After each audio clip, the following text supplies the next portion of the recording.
नमस्कार। स्वास्थ्य सूत्र में एक बार फिर से आपका स्वागत है, आपका अभिनंदन है। और आज का वीडियो मेरा महाअवतार बाबा के बारे में। महाअवतार बाबा से तो आप बहुत परिचित होंगे, क्योंकि उनके बारे में बहुत कुछ सुना होगा, पढ़ा होगा। और यदि आप अध्यात्म में रुचि रखते हैं, आप क्रिया योग में रुचि रखते हैं, आप ध्यान धारणा में रुचि रखते हैं, तो अवश्य आप महाअवतार बाबा से परिचित होंगे। महाअवतार बाबा सूक्ष्म शरीरधारी एक आत्मा हैं, जिन्होंने भारत में एक नई ध्यान पद्धति का अवतरण किया। और उसके बारे में महाअवतार बाबा की बहुत ख्याति है, बहुत प्रसिद्धि है। लेकिन हमें ये भी मालूम है, महाअवतार बाबा को जीवंत करने के लिए, महाअवतार बाबा को वर्तमान समय में उदय करने में, प्रकट करने में सबसे प्रमुखता जो हाथ रहा है, सबसे प्रमुख जो कार्य किया है, वो योगानंद परमहंस ने किया है। योगानंद परमहंस ने अपनी ऑटोबायोग्राफी में सबसे पहले महाअवतार बाबा का उल्लेख किया। और महाअवतार बाबा को उन्होंने श्यामाचरण लाहिड़ी महाशय का गुरुदेव बताया। श्यामाचरण लाहिड़ी महाशय ने 1870 के आसपास, यानी 67-68 में महाअवतार बाबा से दीक्षा लेकर क्रिया योग का अभ्यास किया। और उसके बाद क्रिया योग इस संसार में प्रकट होने लगा। वैसे क्रिया योग का जो उल्लेख है अनेक ग्रंथों में आया है। योग और हठ योग से संबंधित जो ग्रंथ हैं, अनेक बार इनका उल्लेख आया है। यहाँ तक कि उसका उल्लेख गीता में भी है, और उसका उल्लेख योग प्रदीपिका में भी है, योग सूत्र में, कई अन्य ग्रंथों में भी उसका उल्लेख है। लेकिन वर्तमान में हम क्रिया योग को सिर्फ और सिर्फ महाअवतार बाबा द्वारा प्रदत्त एक ध्यान पद्धति के रूप में जानते हैं। और महाअवतार बाबा को प्रकटीकरण में, महाअवतार बाबा को वर्तमान समाज के सामने प्रसिद्ध करने में, प्रचलित करने में सबसे बड़ी भूमिका योगानंद परमहंस की रही है। और योगानंद परमहंस का और महाअवतार बाबा का कहीं सीधा मिलन नहीं हुआ, कहीं उनकी आपस में भेंट नहीं हुई। लेकिन फिर भी उन्होंने लोगों से सुनकर महाअवतार बाबा के बारे में बहुत कुछ अपनी किताबों में लिख दिया। और उसमें से कितना कुछ ऐसा लिख दिया कि जो हर आदमी को आकर्षित करता है। लेकिन हमें यथार्थ में यदि इस जो उल्लेख पर जो उन्होंने अपनी किताब में किया है, उसका सूक्ष्म विश्लेषण करते हैं, तो महाअवतार बाबा के बारे में कुछ ऐसी धारणाएं प्रचलित हो जाती हैं जिसका लोगों ने बहुत भरपूर उपयोग किया है। आज भी कई ऐसे लोग हैं जो महाअवतार बाबा के साथ में समय व्यतीत करने का दावा करते हैं। अभी साउथ के एक तथाकथित ध्यान योगी हैं, वो भी उल्लेख करते हैं। लेकिन उसके साथ भी वो कहते हैं मांस भी खा सकते हैं आप। वो कहते हैं महाअवतार बाबा उनके लिए रोटी बनाते हैं। वो अपने किताब में लिखते हैं कि महाअवतार बाबा उनको स्नान कराने के लिए पानी नीचे से लेके आते हैं, उनके लिए नाश्ता तैयार करते हैं। महाअवतार बाबा उनके लिए एक सेवक की भूमिका में हैं। लेकिन महाअवतार बाबा सूक्ष्म शरीरधारी हैं। और ऐसे सूक्ष्म शरीरधारी आत्माओं का उल्लेख विभिन्न लोगों ने समय समय पर किया है, विभिन्न ग्रंथों में किया है। और आज उसके हमारे पास सैकड़ों प्रमाण मिलते हैं कि ऐसी अनेक सूक्ष्म शरीरधारी आत्माएं इस संसार में समय समय प्रकट होकर अनेक लोगों का मार्गदर्शन करती रही हैं। ऐसी एक महा आत्मा थी खिड़ाखंड बाबा। वो भी नैनीताल के पास उत्तराखंड में, उत्तरांचल में निवास करते थे। ऐसी अनेक आत्माएं रही हैं। इसी तरह यदि हम हिमाचल में और उत्तराखंड में देखें तो ऐसे अनेक लोग आज भी विद्वान हैं, या इन्होंने समय समय पर ऐसी सूक्ष्म शरीरधारी आत्माओं के साथ भेंट करने का संदेश हमें दिया, दावा किया। कुछ अंग्रेज भी इसका दावा करते रहे हैं। जैसे कि 18वीं शताब्दी में एक फ्रेंच पर्यटक थी अलेक्जेंडर डेविड नील। उन्होंने भी अपनी कई किताबों में जो तिब्बत से संबंधित थी, भारत के रहस्य से संबंधित थी, उनमें कई ऐसे दिव्य आत्माओं का, कई ऐसी सूक्ष्म शरीरधारी आत्माओं का उल्लेख किया है। और वो काफ़ी विश्वसनीय है, क्योंकि उन्होंने उनकी जो कथाएं हैं उनमें ज़्यादा काल्पनिकता पुट नहीं की। इसी तरह थियोसॉफिकल सोसाइटी की एक मेंबर थी बिलावर्ड्स की, उन्होंने भी ऐसी सूक्ष्म शरीरधारी आत्माओं का उल्लेख किया है। हमारे वृंदावन में, हमारे बनारस में, हमारे साउथ के जो अरुणाचलम है, वहाँ के कई लोगों ने, कई संतों ने समय समय पर उल्लेख किया है, और ऐसे आज भी कई लोग उल्लेख करते हैं कि उन्हें ऐसी सूक्ष्म शरीरधारी आत्माओं का दर्शन प्राप्त होता है। लेकिन कुछ लोग ऐसी किताबों के आधार पर एक काल्पनिक पुट दे देते हैं और उस काल्पनिक पुट से लोगों का दोहन करते हैं, लोगों को भ्रमित करते हैं।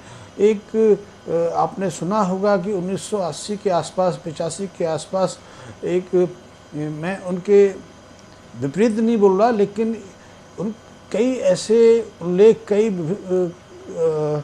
पत्रिका में होता रहा, कई अखबार में होता रहा, जो बाद में वो दावे गलत हो गए, उतने प्रमाणित सिद्ध नहीं हुए। लेकिन दावा करने से, भ्रमित करने से हम किसी को प्रमाणिक सिद्ध नहीं कर सकते। प्रमाणिकता ज़्यादा सही है। अभी जैसे कि मैं ब्रज के बारे में बात करूं तो ब्रज में कोई ऐसा मंदिर नहीं है जो 300 साल पुराना हो, लेकिन ब्रज का अस्तित्व तो हजारों सालों से है। कृष्ण की लीलाएं वहाँ रहीं, लेकिन कृष्ण की लीलाओं का समय 5,500 साल करीब हो गया।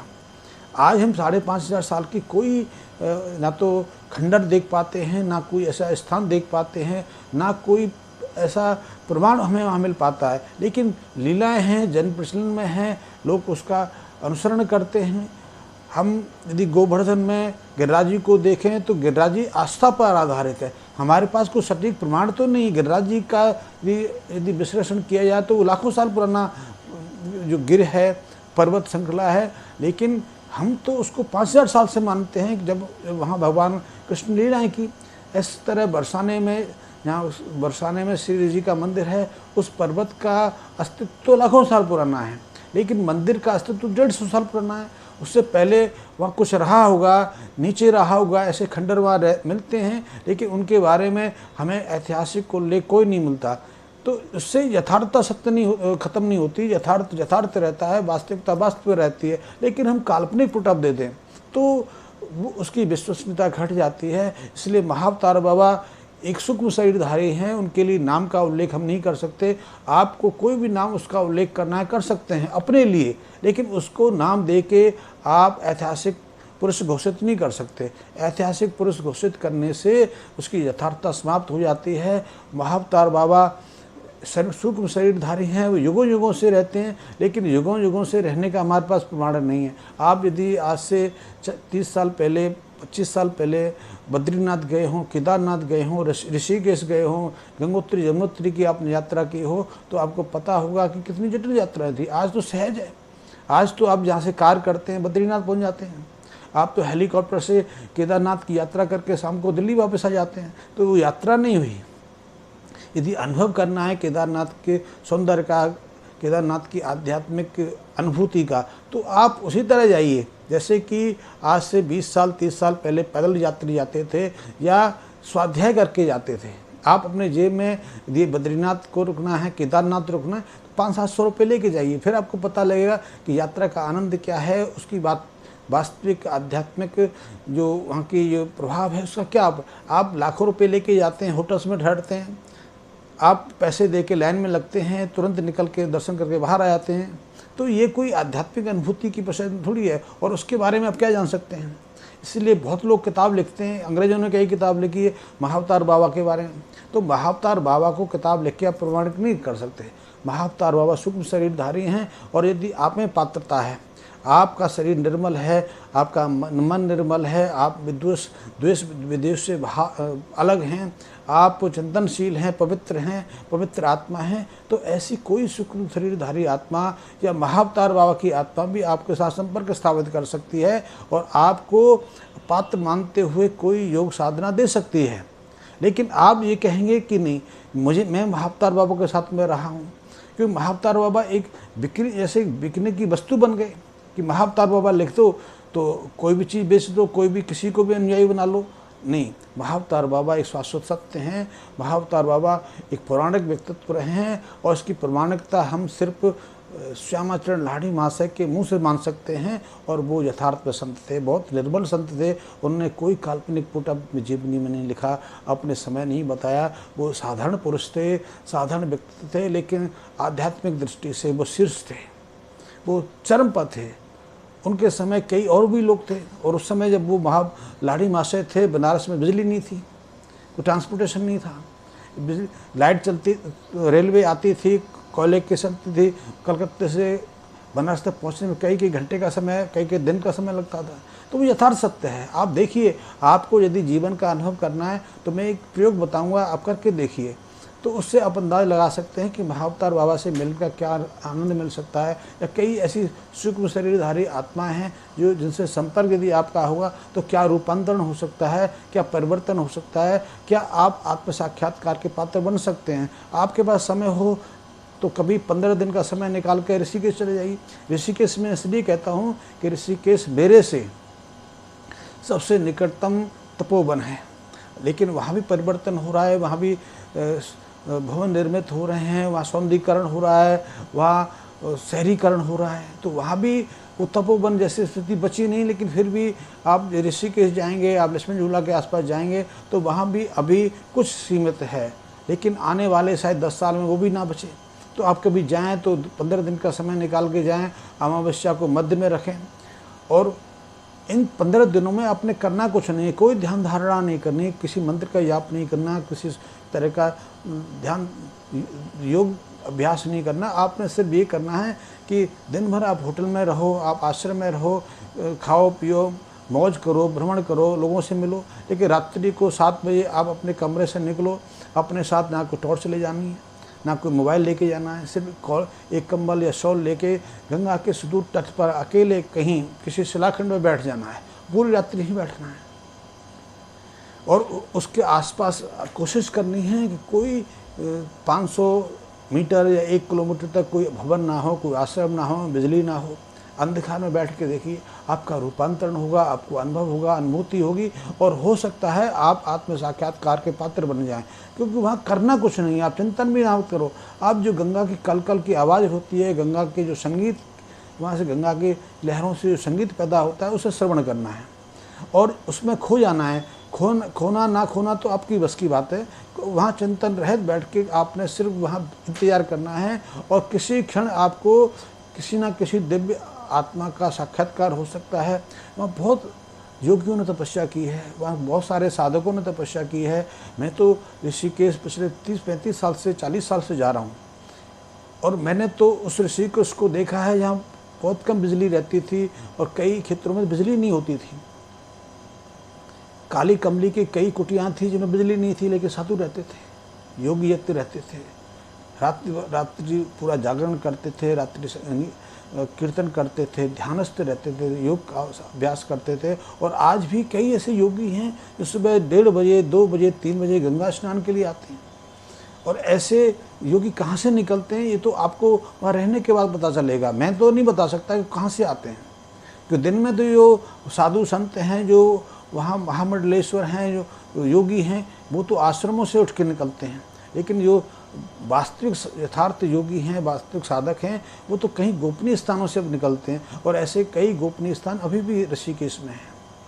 लेकिन आपको ऐसे स्थान के लिए, ऐसे अनुभूति के लिए वहाँ थोड़ा सा प्रयास करना पड़ेगा, थोड़ा सा यत्न करना पड़ेगा, 15 दिन का समय निकालना पड़ेगा, अंधकार में समय व्यतीत करना पड़ेगा, अंधकार की रात्रियाँ गंगा के तट पर व्यतीत करनी पड़ेंगी, एकांत में करनी पड़ेंगी, अंधकार में करनी पड़ेंगी, और तब को पहली बार अनुभूति होगी कि आप अंतर्मन से कितने पात्र हैं। यदि पात्र हुए तो निश्चित है आपको किसी ऐसे तपस्वी से, किसी ऐसे योगी यति से साक्षात्कार हो सकता है। क्योंकि ऐसे बहुत लोग हैं, बहुत साधक हैं, बहुत योगी हैं जो रात्रि 1:30 बजे, 2 बजे, 3 बजे गंगा स्नान के लिए निकलते हैं, और गंगा में स्नान ही नहीं करते, गंगा में घंटों डूबे रहते हैं, गंगा के जल में, शीतल जल में कई घंटे तक रह के साधना करते हैं। जिस ठंडे जल में आपको कुछ क्षण के लिए हाथ डाल के रहना भी संभव नहीं हो पाता, उस ठंडे जल में वो घंटों रहते हैं। वो कहाँ से निकलते हैं, आप अनुभव करके देखिए। यदि ऐसी अनुभूति आपको हो जाए तो फिर आप महाअवतार बाबा के बारे में जान सकते हैं, ऐसी सूक्ष्म शरीरधारी आत्माओं के बारे में जान सकते हैं कि सूक्ष्म शरीरधारी तो कहीं भी रह के किसी भी रूप में प्रकट हो सकते हैं। वो ऋषिकेश में प्रकट हो सकते हैं, वो आपके लिए भोपाल में प्रकट हो सकते हैं, मद्रास में प्रकट हो सकते हैं, बम्बई में प्रकट हो सकते हैं। उनके लिए दूरी का कोई स्थान नहीं है, उनके लिए पात्र का स्थान है। यदि आप सही पात्र हैं तो उनके लिए आपकी शकल सूरत धर्म से कोई लेना देना नहीं, आपकी उम्र से कोई लेना देना नहीं, आपको सिर्फ उनको योग्यता चाहिए, उनको पवित्रता चाहिए, उनको आपके अंतस में एक धार्मिक वृत्ति चाहिए कि आप कितने पवित्र हैं। आप पवित्र हैं, पात्र हैं, तो वो आपसे स्वयं संपर्क साध लेंगे और ये बहुत अनुभव भी रहेगा आपके लिए। यदि महाअवतार बाबा के विषय में जानना है तो मैं ये श्रृंखला शुरू कर रहा हूँ, महाअवतार बाबा एक सूक्ष्म परिचय। आप उसके बाद इससे मैं आपको महाअवतार बाबा के संबंध में जो मेरी अपनी अनुभूतियाँ हैं, जो मैंने उन पर अध्ययन किया है, चिंतन मनन किया है, रिसर्च किया है, वो मैं अनुभव आपके साथ साझा करूँगा कि महाअवतार बाबा का यथार्थ क्या है। महाअवतार बाबा के बारे में आप किसी पुस्तक से नहीं जान सकते, क्योंकि पुस्तक तो महाअवतार बाबा ने लिखी नहीं ना। पुस्तक लिखने वाले से किस्म प्रसाद, एक अमेरिकन को वही फोटो में, वही चित्र में महाअवतार बाबा कैसे दर्शन दे सकते हैं, जिस चित्र को, जिस फोटो को प्रकाशानंद एक आर्टिस्ट से निर्मित करते हैं।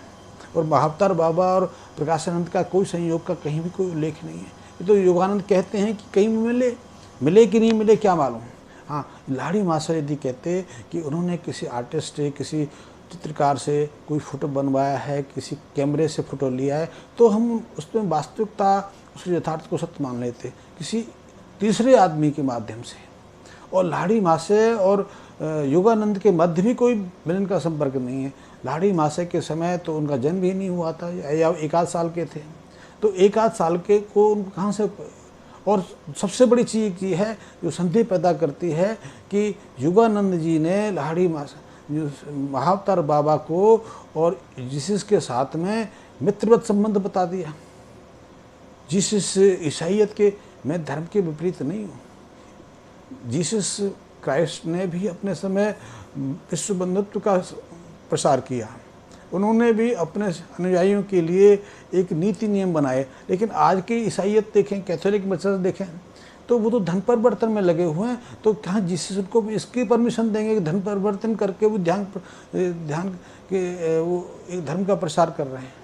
यदि धर्म का प्रसार करना है, उन लोगों का कल्याण करना है, तो कैथोलिक मिशन वालों को या ईसाइयत वालों को गरीबों के लिए अपने जो ज़मीन है, भारत में सबसे ज़्यादा ज़मीन उनके पास है, तो अपनी ज़मीन उनको दे देनी चाहिए।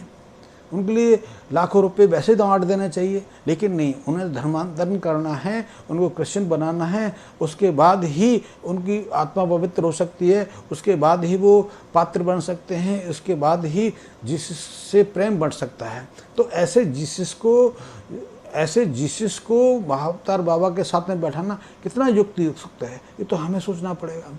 और हम ऐसी बातों को, ऐसी काल्पनिक पुटों को विश्वास कर लें तो योगानंद सत्य रहे, उसके बारे में यथार्थ रहा, कुछ अलग रहा, उसके बारे में तो वो उसके अनुयायी जाने। मैं तो अपनी बात कह रहा हूँ जो मुझे लगा। मैंने इस पर कई वर्षों नहीं, कई दशक तक रिसर्च की, अध्ययन किया। फिर मेरे एक दिन में एक प्रश्न आया कि अचानक ऐसा कैसे हो गया कि अब तो महाअवतार बाबा से संबंधित, क्रिया योग संबंधित सैकड़ों किताबें पश्चिम में हैं, भारत में भी कई छप गई हैं। साउथ से किसी मित्र ने मुझे एक किताब दी थी, उसमें कहा था इसको पढ़ के बताओ कि ये मिले हैं। तो मैंने तो उसके कुछ पृष्ठ पढ़े, उसे समझ गया कि वो तो जिहाद है। वो तो कहते हैं कि वो महाअवतार बाबा उनके लिए शिष्यवत हैं, उनके नौकर हैं, उनके सेवक हैं।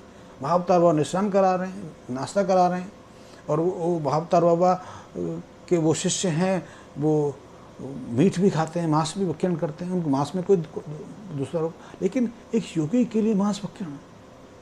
तो ये छोटा सा परिचय है मेरा क्रिया योग, ये महाअवतार बाबा के संबंध में श्रृंखला को मैं आगे भी जारी रखूँगा। यदि आपको मेरी बातों में कुछ सत्यता प्रकट होती हो, कोई शंका हो इस संबंध में, निसंकोच मुझे कमेंट्स बॉक्स में दें। मैं श्रृंखला को आगे जारी रखना चाहता हूं, और मैं सूक्ष्म शरीरधारी जो ऐसी आत्माएं रही हैं उनसे आपका परिचय कराऊंगा।